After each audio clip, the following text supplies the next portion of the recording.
కుంభరాశి వారికి ఈ వారం కొంచెం జాగ్రత్తలు తీసుకోవాలి.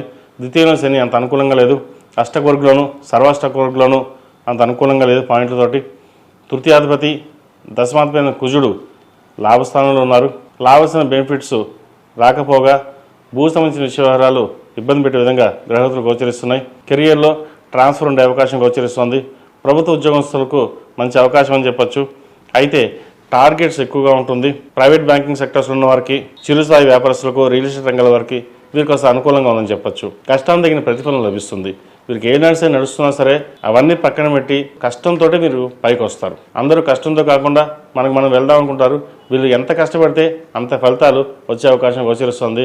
అదేవిధంగా జనాకర్షణ ఎక్కువగా ఉంటుంది. ప్రభుత్వ ఉద్యోగస్తులకు, రాజకీయ రంగాల వరకు కాలం అనుకూలంగా ఉంది. వీరికి వ్యాపారంలో పెట్టుబడుల విషయంలో కొన్ని జాగ్రత్తలు తీసుకోవాలి.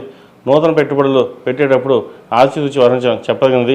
ఆరోగ్యరీత్యా కూడా గతంలో కంటే ఇప్పుడు చాలా మెరుగ్గా ఉండే అవకాశం గోచరిస్తుంది. నూతన ఉద్యోగ ప్రయత్నాలు చక్కగా చేసుకోవచ్చు.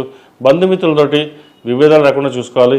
ఎప్పుడూ దూరంగా ఉండడం, మనంగానే ఉండడం, మనకు ఎవరు అవసరం లేదు అనుకోవడం అనేది కొంతవరకు తగ్గించుకొని నలుగురితో పాటు ఉండడం అనేది చెప్పదగిన సూచన. అదేవిధంగా రియల్ ఎస్టేట్ రంగంలో వారికి, సాఫ్ట్వేర్ రంగంలో ఉన్న వారికి, కాస్మెటిక్స్, బ్యూటీషియన్స్, టెక్నికల్, సినీ కళా రంగాల వారికి కాస్త ఈ వారం అనుకూలంగా ఉందని చెప్పచ్చు. జీవిత భాగస్వామితో ఏదైనా సరే చర్చించి ముందుకు వెళ్ళడం చెప్పదగినది. వారి సహాయ సహకారాలు మీకు ఎంతగానో మేలు చేకూరుతాయి. సప్తమంలో కేతు బలంగా ఉన్నారు. పంచమ అష్టమాధిపతి అయిన బుధుడు దశమ స్థానంలో ఉన్నారు. చతుర్థ భాగ్యాధిపతి అయిన శుక్రుడు కూడా దశమలో ఉండి రవితో ఉండగలుస్తున్నారు. రూపాయి ఇలా వస్తుంది, అలా ఆవిరైపోతుంది. వస్తుంది ఖర్చు. ఒక రూపాయి వచ్చిందంటే 2 రూపాయలు ఖర్చు అవుతుంది. అది ఎవరి కోసం ఖర్చు పెడతాం, ఎలా ఖర్చు పెట్టడం మనకు కూడా తెలియకుండా ఖర్చు అవుతుంది. ఖర్చుల విషయంలో జాగ్రత్త వహించండి. గతంలో కంటే ఇప్పుడు ఖర్చులు ఎక్కువగా చూపిస్తుంది. వాటి విషయంలో జాగ్రత్త తీసుకోవడం చెప్పదగినది. అదేవిధంగా ఈ రాశిలో జన్మించిన విద్యార్థులకు కాలం అనుకూలంగా ఉంది. విదేశీ సంబంధించిన వ్యవహారాలు చక్కగా ఉన్నాయి. పై చదువుల కోసం విదేశీలో వెళ్ళాలనుకునే వారికి చక్కగా ప్రయత్నాలు ప్రారంభించవచ్చు. అదేవిధంగా ప్రభుత్వ రంగంలో ఉన్న వారికి, ప్రభుత్వ ఉద్యోగం కోసం ప్రయత్నం చేస్తున్న వారికి కాస్త నిరాశ అని చెప్పొచ్చు.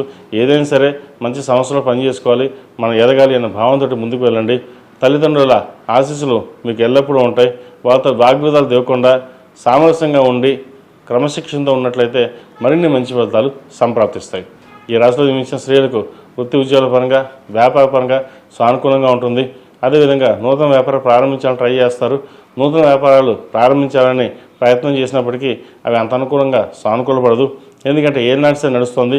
ద్వితీయంలో శని, కుటుంబ స్థానంలో శని అంత బలంగా లేదు. ధనం ఖర్చు, కుటుంబ పరంగా ఏదో చికాకులు రావచ్చు, బంధువర్గంలో విభేదాలు, ఇటువంటి చికాకు కలిగిస్తాయి. ఏది ఏమైనా మనం ఒంటరిగా ఉండాలనే భావన ఉంటుంది. కానీ ఇది పక్కన పెట్టి నలుగురితో పాటు మనం ఉండాలి, చక్కగా కలిసిమెలిసి ఉండాలనే భావంతో ఎప్పుడైతే మీరు ముందుకు వెళ్తారో మరిన్ని మంచి ఫలితాలు ఉంటాయి. భూ సంబంధించిన విషయాలు, హౌసింగ్ లోన్ మంజూరు అవుతుంది. వాహన యోగం ఉంది.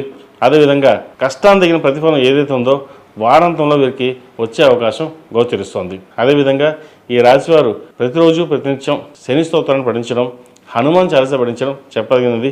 అఘోర పసుపు హోమం చేయించడం చెప్పదగిన సూచన. ఈ రాశిలో జన్మించిన వారికి కలిసి వచ్చే సంఖ్య 6, కలిసి వచ్చే రంగు నావీ బ్లూ. ఏదైనా పని మీద బయటప్పుడు సోమవారం కానీ శనివారం అడిగిన వెళ్ళండి, మంచి ఫలితాలు సంప్రాప్తి.